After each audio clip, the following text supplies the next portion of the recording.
আবু সাইদকে হত্যার কথা বলে সেখানে একটা ভিডিও দেখালো। হ্যাঁ, খুব স্বাভাবিক, এটা মানুষের সেন্টিমেন্টে লেগেছে যে তাকে পুলিশ গুলি করে মেরেছে। এখানে আমার প্রশ্নটা হচ্ছে, তাকে যদি পুলিশ গুলি করে থাকে, তো গুলি খাওয়া একটা লোক এরা টেনে নিয়ে গেল, এখানে কিন্তু কোনো রক্তের চিহ্ন দেখা যায়নি। দ্বিতীয় কথা হচ্ছে যে তার সঙ্গী সাথীরা যে তাকে টেনে নিয়ে গেল, কোথায় নিয়ে গেল? যার গুলি লাগবে তাকে তো সাথে সাথে হাসপাতালে নেওয়ার কথা।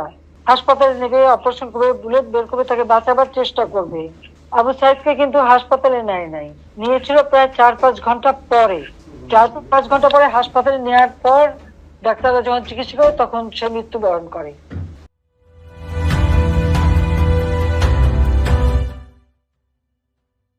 তার মাথায় আর একটা ভিডিওতে দেখা গেছে তার মাথা, ওরা যখন পুলিশকে ঢিল মারছে, সেও পুলিশকে মারতে মারতে এগিয়ে যাচ্ছে, তার মাথায় একটা ঢিল এসে পড়ে, সে মাথায় হাত দেয়। তাহলে প্রশ্ন যে এই একটা সেন্টিমেন্ট তুলে তারা যে এতগুলি জীবন নিয়ে খেললো, এর জবাব কে দেবে?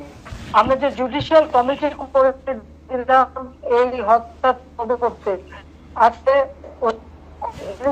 এটা বলতে হবে, জবাব কেন সেই জুডিশিয়াল থেকে সে তদন্ত করতে দেয় না।